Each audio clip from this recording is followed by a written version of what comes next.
आपको क्यों हिंदुस्तान छोड़ना पड़ा और आपने क्यों मलेशिया का इंतखाब किया? अल्हम्दुलिल्लाह वस्सलातु वस्सलाम रसूलिल्लाह वाला अली वसाहबी अजमईन अम्मा बाद वकुल जाहलक वज़ाक़ल बातिल इन्नल बातिल काना ज़हूक़ा रब्बि शरह ली सदरी वयस्सिर ली अमरी वहलुल उक़दतम मिन लिसानी यफ़क़हू क़ौली। मैं आप सबका खैर मक़दम करता हूँ और इंटरव्यू शुरू होने के पहले, प्रोग्राम शुरू होने के पहले कहना चाहता हूँ कि मेरे तालीम अंग्रेज़ी में हुई है जी। तो उर्दू पे मुझे महारत नहीं है, तो अगर मैं उर्दू बोलने में कुछ गलती करूँगा तो उसके लिए माफ़रत चाहता हूँ। No problem. और खुसूसन पाकिस्तान में हूँ तो और मुझे केयरफुल रहना चाहिए। मिक्स बोल रहे हैं उर्दू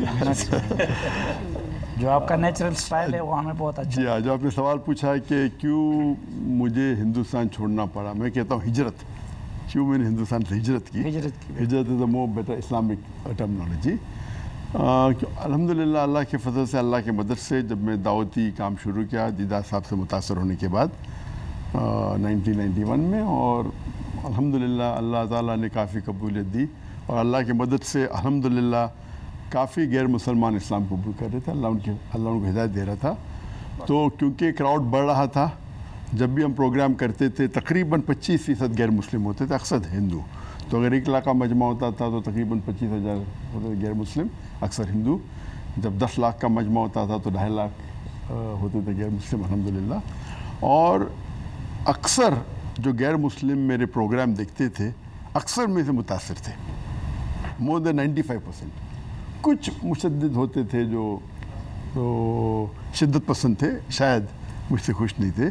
तो क्योंकि गैर मुस्लिम मुझे चाहने लगे, और आप देखिए मेरे प्रोग्राम में कई हिंदू कहते थे कि मैं 40 साल का हूँ, जो मुझे हिंदुज़म के बारे में पता नहीं था, जाकिर भाई के लेक्चर सुनने 2 घंटे में हमें और नॉलेज मिली बनिस्बत जो 50 से 40 साल में हमने ज़िंदगी में नॉलेज हासिल की हिंदुज़म के बारे में। तो अगर हिंदू मुझे नहीं चाहते थे तो शायद गवर्नमेंट को कोई तकलीफ़ नहीं होती थी। हिंदू चाहने लगे, इस्लाम को कबूल करने लगे, तो ये गवर्नमेंट के एजेंडा के ख़िलाफ़ था, ये जो नई गवर्नमेंट की बात कर रहा हूँ मैं। तो इसीलिए जब वो एक मौका तलाश कर रहे थे तो 1 जुलाई 2016 में ढाका में एक बम धमाका होता है, जो टेररिस्ट तकरीबन 3-4 टेररिस्ट 21 या 22 फॉरेनर्स की हत्या करते हैं।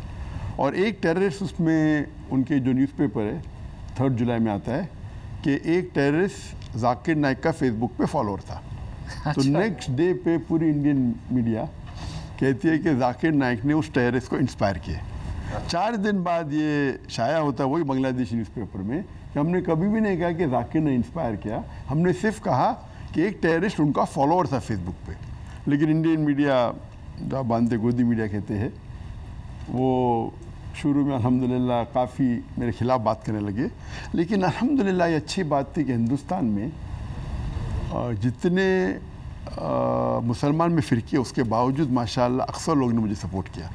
और इतना सपोर्ट होने के बाद पूरे हिंदुस्तान में प्रोटेस्ट था कि 1 महीने के अंदर इंडियन पार्लियामेंट में, आप अभी भी जाएंगे, 2 अगस्त 2016 में इंडियन पार्लियामेंट में कहा गया था कि देयर इज़ नो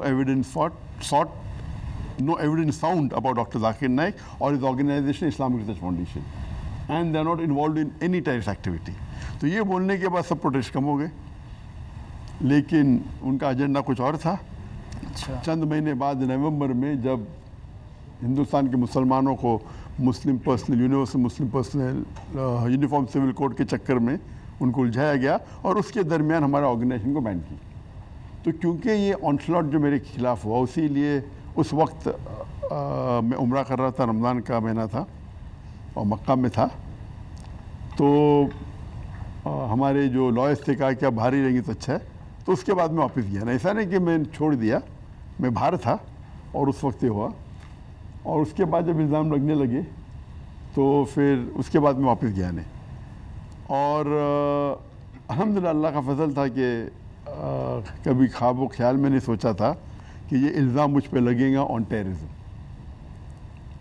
और उनने फिर दरख्वास्त की इंटरपोल से 2017 में कि मेरे खिलाफ रेड कॉर्नर नोटिस जारी किया जाए, RCN रेड कॉर्नर नोटिस। तो इंटरपोल ने कहा ये बिल्कुल बेबुनियाद है, ये पॉलिटिकल है, इट इज़ रॉन्ग। फिर 1.5 साल बाद 2019 में फिर से दरख्वास्त की, और तो उनने निकाल दिया ये क्या Zakir not terrorist, hate speech के बारे में। और हेट स्पीच की कोई कंटेंट पैराग्राफ कोट करके उन्हें पेश किया इंटरपोल को। तो इंटरपोल ने बोला कि ये हेट स्पीच में आता नहीं, उसको दरखास्त को भी मुस्तरद कर दिया। उसके बाद फिर 2021 में एक नया इंटरपोल का रिक्वेस्ट था मनी लॉन्ड्रिंग, कि जाकिर नायक मनी लॉन्ड्रिंग कर रहे हैं। And Interpol gave a very strong notice saying he is a religious speaker, he has the right to speak about his religion, he has the right to collect funds if he wants to collect funds. He is doing as per the law of the country. It is nothing but a political motive. है ना, ये बिल्कुल बेबुनियाद है। तो third बार interpole ने reject की कि ये बेबुनियाद है।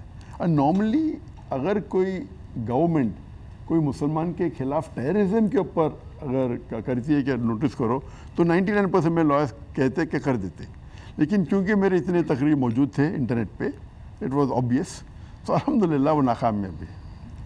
तो इसी वजह से भारत तो अल्हम्दुलिल्लाह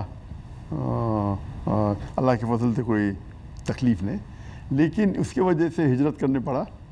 और अल्लाह के फजल से तकरीबन 15 ममालिक, उनके नाम नहीं लूँगा, वो चाहते थे कि मैं आके वहाँ सेटल हो जाऊँ ताकि वो मुझे सिटीजनशिप दे।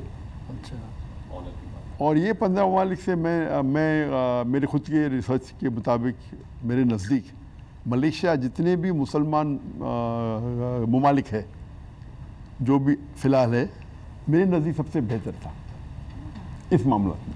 ठीक। और इसीलिए मैंने मलेशिया चुना, क्योंकि मलेशिया की कई खूबियाँ हैं। Number 1, Malaysia is one of the few Muslim countries which is not controlled by some outside country. अक्सर मुसलमान मुल्क हो, नाम लेने की ज़रूरत है, आप सब जानते, अक्सर ऑलमोस्ट ऑल वो कुछ ना कुछ फॉरेन कंट्री उन्हें कंट्रोल कर रहा है, और मोस्टली नॉन मुस्लिम कंट्रीज। तो मलेशिया चंद मुसलमान ममालिक में से है it is not controlled by any foreign power because of the location also दूर है। Number 2, it is not in the war zone of the middle east. Number 3, Islam is a federal religion in Malaysia. Number 4, Islam is a vote bank in Malaysia. बहुत से ममालिक के अंदर, बहुत से Muslim ममालिक में Islam is not the vote bank. और ये लगा कि अगर हम it's not a vote bank, हालांकि मुसलमान ज़्यादा है, बिकॉज मलेशिया का यूनिक है कि जो मेरे नज़दीक 85% से ज़्यादा अगर मुसलमान है उस देश में, तो unfortunately Islam doesn't become a vote bank. और मलेशिया में क्योंकि 63-64% है, तो yet Muslims want to be close to Islam, तो Islam is a vote bank. उसके बाद Islam is a federal religion. उसके बाद economically Malaysia is quite strong. Economically, living standard is much less compared to the Gulf countries or the other Muslim countries. I'm not talking about the other poor countries, but Gulf countries देखे जाए western countries में। उसके बाद अब देखे जाए तो it is in terms of Islamic economics, Islamic banking, one of the best Muslim countries जो इस्लामिक बैंकिंग है। In terms of volume it may be number 2 after Saudi Arabia, but in terms of facility वहाँ की Islamic जो banking है it is the best in the world. वहाँ for example Islamic takaful है, the हलाल certification is the best in the world and the most strictest, very strict. हलाल certification अगर आप मलेशिया का पास करें, it's far superior than Saudi Arabia or most of the Gulf countries.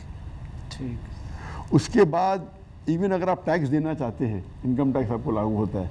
अगर आप ज़कात अगर गवर्नमेंट के इदारे को जो है, जो ऑलरेडी सर्टिफाइड है, उनको आप ज़कात देते हैं तो आपकी इनकम टैक्स उतनी माफ़ हो जाती। आपको अगर 1 लाख देने का इनकम टैक्स, आपने 1 लाख ज़कात दी तो आपको इनकम देने की ज़रूरत नहीं। The government control the mass. ऐसे कई मैंने देखा कि कंपेयर टू द अदर मुल्क, overall I felt Malaysia and they are proud to be Muslims. अभी आज की तारीख में आप देखेंगे कि जो पैलेस्टीन का जो इशू है, in terms of funding of course बाकी गल्फ कंट्रीज़ है, कतर है, कुवैत है, अल्हम्दुलिल्लाह, लेकिन जहाँ तक के ओपनली बात करने के लिए the only head of state that I know, one of the few head of Muslim state जो ओपनली पैलेस्टाइन को सपोर्ट किया, वो था prime minister of Malaysia Anwar Ibrahim. खाली प्राइम मिनिस्टर ने the competition between the ruling party and the opposition. अगर opposition 10,000 लोग को गैदर करती, रूलिंग पार्टी 50,000 गैदर करती। अगर ऑपोजिशन 10 मिलियन गैदर करती, लोग 100 मिलियन गैदर करते सपोर्ट। तो it's good to see that there is competition between the ruling party और ऑपोजिशन फॉर गुड वर्क। तो इस तौर एंड मलेशिया एक मेरे नज़दीक जितने मैं ट्रैवल किया हूँ, is one of the few countries जहाँ ओपनली मुसलमान बात कर सकते इन support of the Islamic cause, whether it be Palestine, whether it be Rohingya, whether it be any issue on Islamic, you can take out a protest openly and the government supports you. बाकी जगह ऐसा नहीं है. They may support monetary, but you cannot take out a protest. You cannot openly support. So proud to be a Muslim in Malaysia. Inshallah, I'll just come to you. And one of the best cities in Malaysia, I think, is Putrajaya. उसमें more than much 95% मुसलमान है. No alcohol, no pork, no nightlife. Other parts of Malaysia में some है. So I felt one of the best cities after the Harmain for a Muslim to settle, it is Putrajaya. It was Ishata. I said, I can give a talk on that. I'm not here to promote tourism, but alhamdulillah, this was my finding. पुत्रजाया बहुत खूबसूरत भी है.